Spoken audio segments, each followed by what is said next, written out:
Quiero dar la bienvenida a quienes nos están viendo en línea, a los que están en Silver Spring, CLA Español y, por supuesto, también a nuestro ministerio televisivo. Y voy a continuar con la serie que el pastor Chain comenzó la semana pasada. Sabéis, vivimos en un mundo donde todo el mundo intenta ser reconocido, hacerse famoso, llamar la atención. Es fácil pasar por alto a los callados y a los tímidos. Pero en las Escrituras, muchas de las obras poderosas de Jesús son anónimas. Así que en esta serie, durante creo unas 10 semanas, vamos a estar viendo estas historias del Nuevo Testamento. Son milagros que hizo Jesús. Y esta semana, mientras preparaba, incluso pensaba que, sabéis, también hubo milagros anónimos en el Antiguo Testamento. Pensaba en la viuda de Sarepta. Ella es la que entregó lo último que le quedaba de ingredientes para hacer un pastel, para que un profeta pudiera comer, y el Señor la bendijo. No sabemos su nombre, pero sabemos que Dios hizo un milagro. También pensaba en la burra de Balaam. ¿Recordáis esta historia? La burra ni siquiera recibió un nombre. Sabéis, solo hay un caso en la historia registrada en el que una burra habló y ni siquiera sabemos su nombre. ¿Sabéis quién escribió una canción sobre un burro? Si me habéis escuchado predicar antes, sabréis la respuesta a esto. Es, por supuesto, nadie me ha escuchado predicar antes. Así que ya llevo 3 de 3 con mis referencias a Johnny Cash. Él escribió una canción sobre el burrito de Dios. Vale, ya está, eso fuera del camino. Ya no tenemos que hablar más de Johnny Cash. Ya no más esta mañana, pero quería mantener la racha. Pero hoy vamos a ver otro milagro anónimo del libro de Marcos. Así que si os ponéis en pie conmigo, vamos al capítulo 5 de Marcos. Y esto es lo que dice la palabra del Señor. Una mujer entre la multitud hacía 12 años que sufría una hemorragia continua. Había sufrido mucho con varios médicos y a lo largo de los años había gastado todo lo que tenía para poder pagarles, pero nunca mejoró. De hecho, se puso peor. Ella había oído hablar de Jesús, así que se le acercó por detrás entre la multitud y tocó su túnica, pues pensó, si tan solo tocara su túnica quedaré sana. Al instante la hemorragia se detuvo. Y ella pudo sentir en su cuerpo que había sido sanada de su terrible condición. Jesús se dio cuenta de inmediato de que había salido poder sanador de él, así que se dio vuelta y preguntó a la multitud, ¿quién tocó mi túnica? Sus discípulos le dijeron, mira a la multitud que te apretuja por todos lados. ¿Cómo puedes preguntar quién me tocó? Sin embargo, él siguió mirando a su alrededor para ver quién lo había hecho. Entonces la mujer, asustada y temblando al darse cuenta de lo que le había pasado, se le acercó y se arrodilló delante de él y le confesó lo que había hecho. Y él le dijo, hija, tu fe te ha sanado. Vete en paz. Se acabó tu sufrimiento. Oremos. Dios, gracias por esta historia tan increíble sobre esta mujer anónima. No sabemos su nombre, pero sabemos que tenía una necesidad profunda y acudió a ti, Jesús, como el único que podía satisfacerla. Así que, Dios, te pido que nos hables a través de este pasaje hoy. Señor, te pido que me unjas para compartir tu palabra hoy, y oramos en el nombre de Jesús. Amén. Podéis sentaros.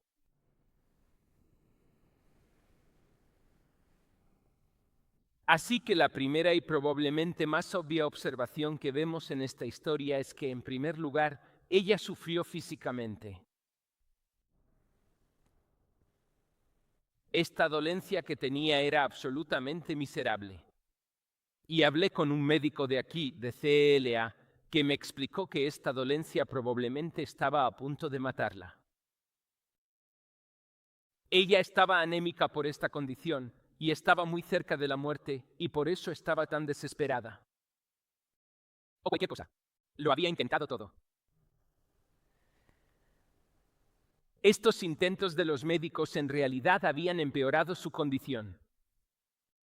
Le hizo sufrir aún más. Creo que algunos de los que estáis aquí probablemente podéis sentiros identificados con eso. Creo que fue Francis Bacon quien dijo que el remedio es peor que la enfermedad. Pienso en aquellos de vosotros que estáis luchando contra el cáncer. Y pensáis, sí, creo que quizá el remedio es peor que la enfermedad, y lo afrontáis con fe en que al final os ayudará. Y sufres. Ella sangró durante 12 años y gastó muchos recursos. Estuve leyendo un poco en el libro de Levítico y en el Talmud judío solo para ver que, ya sabes, no tenían los conocimientos médicos que tenemos hoy en día. Así que probaron muchas cosas y hubo muchos intentos invasivos para ayudar a esta mujer y nada les servía. Estaba desesperada por un milagro y ya lo había intentado todo. Esta mujer estaba sufriendo. Está claro. Todo en esta historia muestra que ella se encontraba en una situación desesperada. Pero si nos fijamos bien, ella no era la única en esta historia. Así que esta historia de la mujer está, por así decirlo, intercalada con otra historia. Y el pastor Chain les dirá que le encanta el Evangelio de Marcos, tal como está estructurado. Y es una versión concisa, el Evangelio más conciso que tenemos. Y Marcos hace esto en más de un lugar, donde intercala una historia dentro de otra. Y esas historias se reflejan y se complementan entre sí. Así que si retrocedemos solo un par de versículos, en Marcos capítulo 5, versículos 21 al 23, esto es lo que leemos. Jesús entró de nuevo a la barca y regresó al otro lado del lago, donde una gran multitud se juntó alrededor de él en la orilla. Y entonces llegó un líder de la sinagoga local, llamado Jairo. Cuando vio a Jesús, cayó a sus pies y le rogó con fervor. Mi hijita se está muriendo, dijo. Por favor, ven y pon tus manos sobre ella para que se sane y viva. Hay alguien más que está sufriendo. Esta niña también estaba sufriendo. Ahora siempre me gusta intentar meterme en la historia y ponerme en el lugar de la persona sobre la que estamos leyendo. Así que me pongo en el lugar de Jairo y me pregunto, vale, ¿en qué estaría pensando él? ¿En qué estaría pensando mientras hablaba con Jesús y le pedía esto? Van de camino y él le dice, sí, vamos a ver a tu hija. Y de repente ocurre una interrupción. Esta otra mujer interrumpe toda la historia. Van de camino a ver a la hija de Jairo y la mujer les detiene. Y me pregunto si él pensó esto en su mente. Oye Jesús, está bien que estés aquí para sanar a esta mujer, pero no te olvides de mi hija.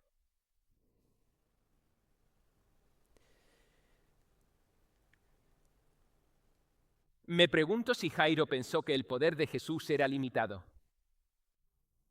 Como si quizá ese día solo tuviera suficiente para un milagro.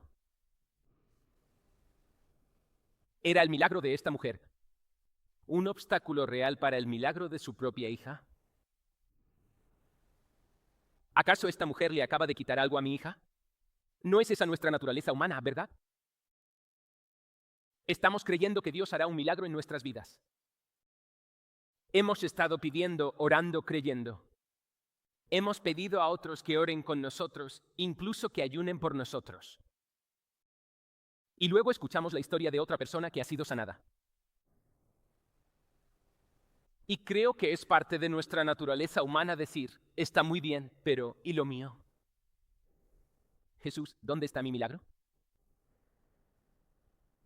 Pero hoy estoy aquí para deciros que el poder de Jesús no tiene límites. Su tiempo no tiene límites. Su atención no tiene límites. Su amor no tiene límites. Su compasión por las personas no tiene límites.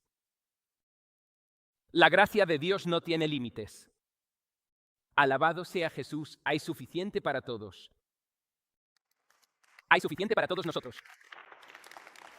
Y si hoy estás aquí esperando tu milagro, hay suficiente para ti. No te rindas porque Jesús puede hacerlo. Él quiere hacerlo. Está lleno de amor y compasión por ti. Así que Jairo fue un hombre al que Jesús dejó en pausa. A veces eso pasa. Hace un par de semanas, el pastor Chain dijo algo que realmente se me quedó grabado. Dijo, temo que la mayoría de nosotros como creyentes estamos muy bien con el plan de Dios. Con lo que no estamos tan bien es con su tiempo. Señor, yo sí. Señor, sé que puedes hacer esto. Sé que quieres hacer esto. Sé que quieres tocarles. Sé que quieres tocarme. Sé que quieres cambiar algo.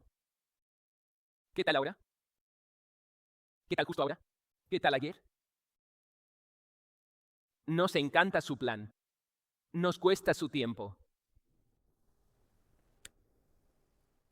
Jairo comprensiblemente estaba impaciente por la situación que enfrentaba su hija porque su hija estaba sufriendo.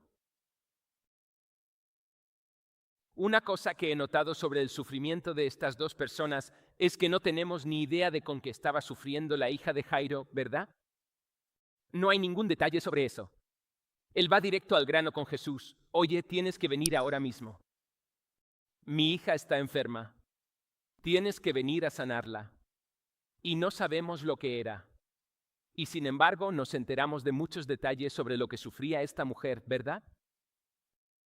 Casi como si nos dieran demasiados detalles sobre la aflicción de esta mujer. Ella sufrió muchísimo. Su sufrimiento era realmente terrible.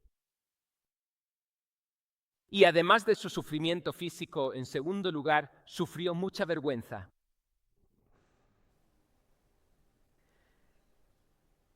El versículo 27 dice, ella había oído hablar de Jesús, así que se acercó por detrás entre la multitud y tocó su manto. Fíjate en la diferencia.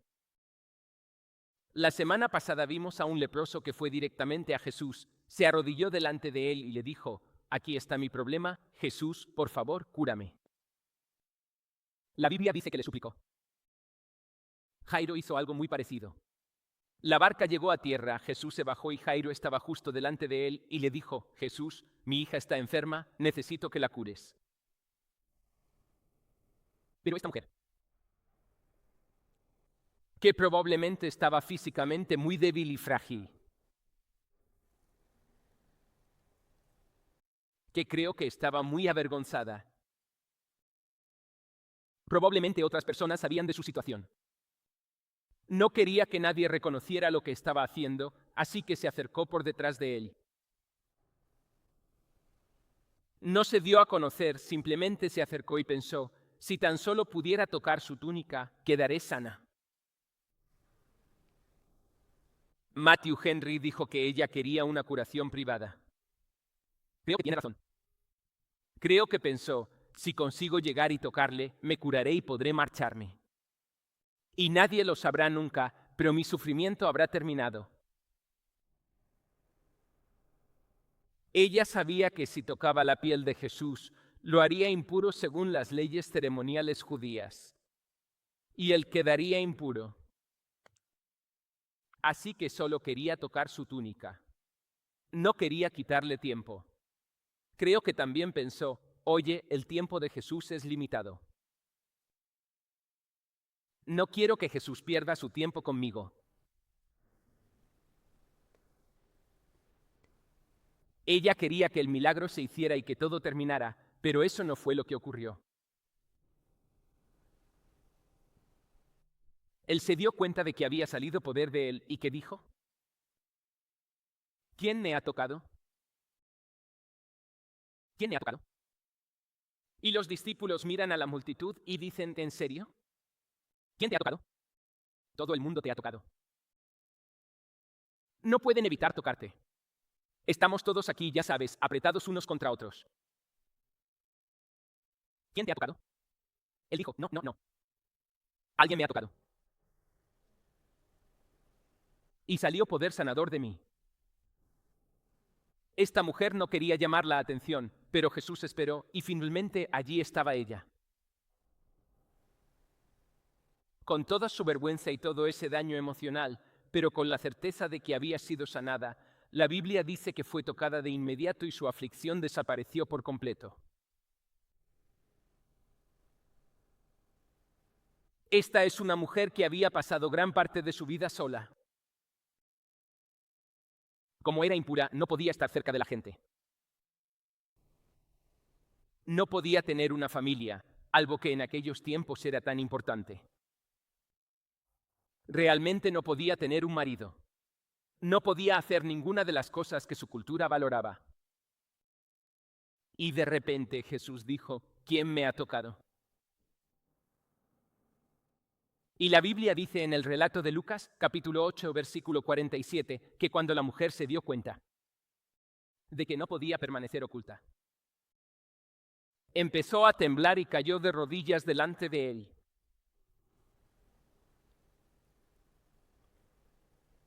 ¿Qué hizo Jesús? Eso debió de ser uno de los momentos más largos de su vida, ¿verdad? Como, ¿qué va a pasar ahora? ¿Qué hizo Jesús?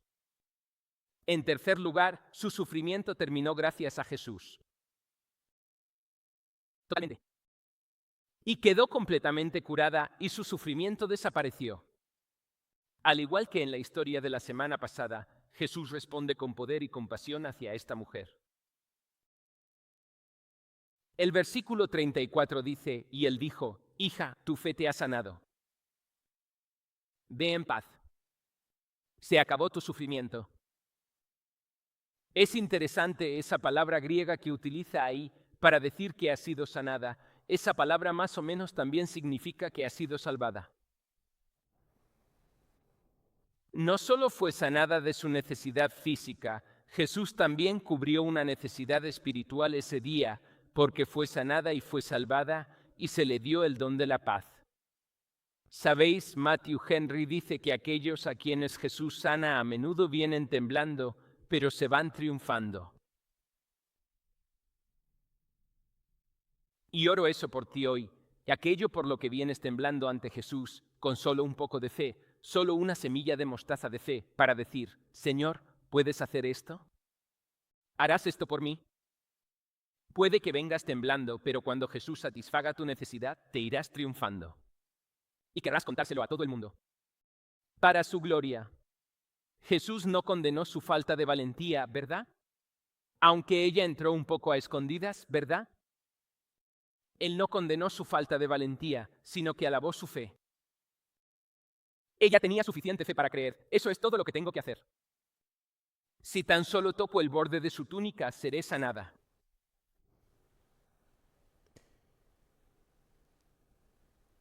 Creo que necesitamos dar un paso hacia Jesús. Sea como sea cual sea el paso que Él te esté llamando a dar, hazlo. Aunque sea un paso tembloroso, aunque sea un paso torpe. ¿Cuántas veces no damos ese paso de fe que sabemos que debemos dar? Porque pensamos que quizás no lo haremos todo perfectamente. Puede que parezcamos un poco ridículos en la forma en que damos ese paso hacia Él. Jesús honrará tu fe, sea como sea. Jesús la sanó físicamente. Jesús la sanó emocionalmente y luego le dijo, vete en paz. Esta mañana quiero terminar contando una historia muy personal. Hace 3 años fui a una misión con CLA a Perú. Hoy veo a uno de mis peruanos conmigo. Y en ese viaje mi hijo Robert también vino conmigo. Había muchos dúos de padre e hijo en ese equipo y uno de los padres de ese grupo quería hacerme una broma y su hijo le dijo, ni se te ocurra hacerle una broma al pastor Matt porque él es, y creo que usó esta palabra, inavergonzable. Le pregunté a Erin Arba si esa palabra realmente existe y me dijo que sí. Así que vamos a quedarnos con ella. Inavergonzable. Y este hijo le dijo a su padre, escucha, si intentas avergonzar al pastor Matt, puede que él te avergüence a ti de vuelta. Así que hoy vamos a poner eso a prueba un poco con esta historia, creo. Desde que tengo uso de razón, cuando apenas era un niño muy pequeño, de unos 4 o 5 años de edad, recuerdo que casi todas las noches sin falta mojaba la cama.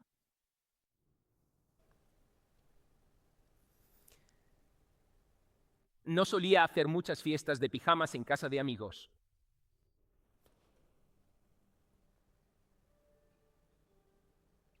Tanto mis padres como mis abuelos dedicaron una enorme cantidad de recursos y tiempo intentando ayudarme con todo tipo de medicación. La lista es larga. Déjame contarte. Probamos muchas cosas. Llegué al punto de no querer beber nada de agua nunca. Así que entonces sufrí muchas migrañas y otros problemas, ya sabes, porque a veces el remedio es peor que la enfermedad.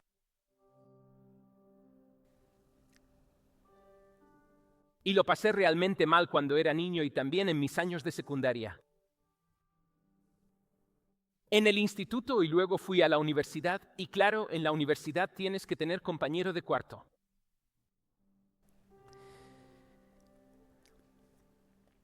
Y sobre todo era la vergüenza con la que tenía que lidiar y el preguntarme, Dios, ¿por qué? ¿Por qué estoy sufriendo con esto? Y luego en 2002, 2003 pasó de ser simplemente algo que me causaba un daño emocional. Empezó a volverse físico y había mucho dolor y muchos problemas físicos que venían acompañados de eso. Fui a 4 urólogos diferentes en un par de estados distintos buscando respuestas y de nuevo más medicación. Más tratamientos. Eso en realidad solo lo empeoró. Bebí tanto jugo de arándanos en aquellos días. Y luego, en julio de 2003, recuerdo que iba conduciendo por las montañas. En ese momento estaba trabajando como pastor de jóvenes en una pequeña iglesia en Montana. Y hacía lo que tenía que hacer a menudo, que era: estacioné mi coche como un mirador panorámico, por cierto, en Montana. No es más que vistas panorámicas, ¿vale? Y simplemente con la sensación de que no podía esperar más y que físicamente no podía ir.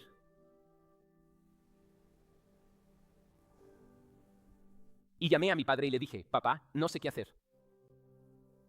Y él me dijo, bueno, ve a Elena y vete a urgencias ahora mismo. Y justo cuando me encontraba descendiendo por la colina en dirección hacia Elena, de repente en aquel preciso instante, todo se desató por completo. Y finalmente llegué al hospital sintiéndome completamente avergonzado y manchado de arriba a abajo, junto con todo lo demás que me había sucedido. Y el médico de urgencias, ojalá supiera su nombre, pero él dijo: después de examinarme, hablar conmigo y escuchar el historial de todo lo que había pasado, me dijo, mira, tienes que ver a otro urólogo y pedirles que te revisen por si tienes tejido cicatricial. Así que eso fue lo que hice. Encontré un urólogo allí en Elena, y un mes después me operaron para quitarme el tejido cicatricial, y eso realmente ayudó con mi problema. Finalmente me ayudó con mi problema. Y luego, unos años más tarde, después de casarme, comencé a tener problemas de nuevo, y de nuevo todo volvió. Toda la vergüenza. Ahora estoy casado y tengo este problema. Y mira, doy gracias al Señor por el amor incondicional y profundo que Rachel siente por mí. Volvimos a ese mismo urólogo y me hizo la misma operación otra vez. Y me dijo, sabes, esto puede que sea algo con lo que cada pocos años vas a tener que lidiar el resto de tu vida. Así que empezamos a orar. Nuestro grupo de jóvenes adultos también oraba por mí. Nuestra familia ayunó por mí. Y en 2007 el Señor me tocó. Y nunca más he vuelto a tener ese problema.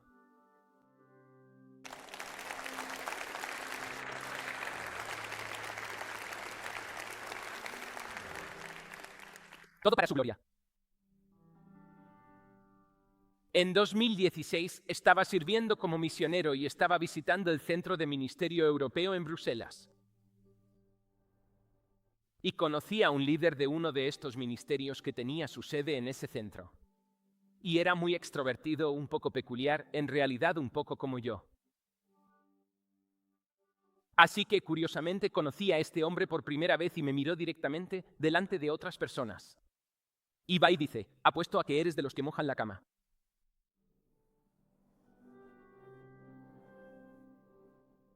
Y me sobresalté. Me quedé como sorprendido y simplemente me reí. Y no lo dije en ese momento, pero hoy sí puedo decirlo. Gracias a Jesús, ya no soy quien solía ser. Ya no lucho con lo que antes me costaba. Mi sufrimiento físico ha terminado. Mi sufrimiento emocional ha terminado hasta el punto de que puedo ponerme delante de 800 de mis amigos más cercanos y compartir mi historia más vergonzosa. Porque cuando Jesús llega, toda la vergüenza desaparece. La mujer que sangró durante 12 años, que era impura, que no era digna. Jesús dijo, vete en paz. Tu sufrimiento ha terminado. Estás curada. Estás salvada. Y has cambiado.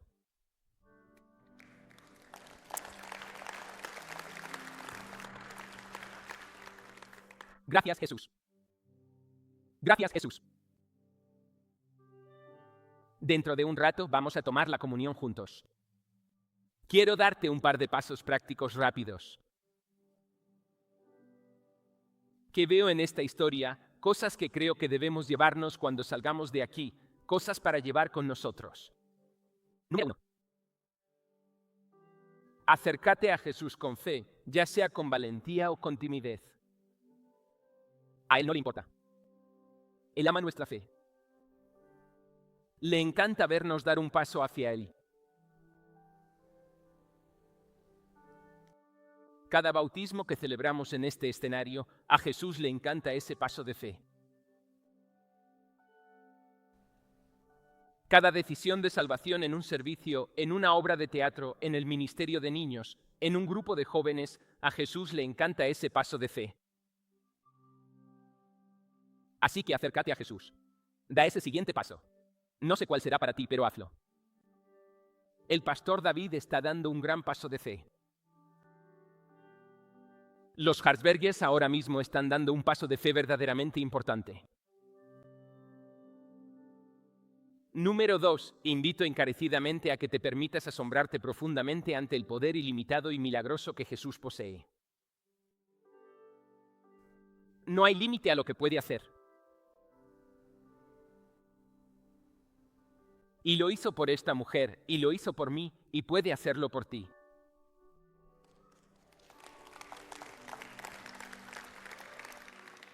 Y cuando ves que sucede en otra persona, cuando la tentación es decir, ¿pero qué pasa con el mío? No. No se trata de esa persona. No se trata de mí. Todo gira en torno al poder ilimitado y milagroso de Jesús. Eso es lo que nos maravilla. Y por último, como le dijo a la mujer, vete en paz. Puedes irte sabiendo que el Señor ha obrado en tu vida, sabiendo que has tenido un encuentro con Él. Puedes irte en paz, sabiendo que estás sanado, sabiendo que eres salvo, sabiendo que eres suyo. Vete en paz.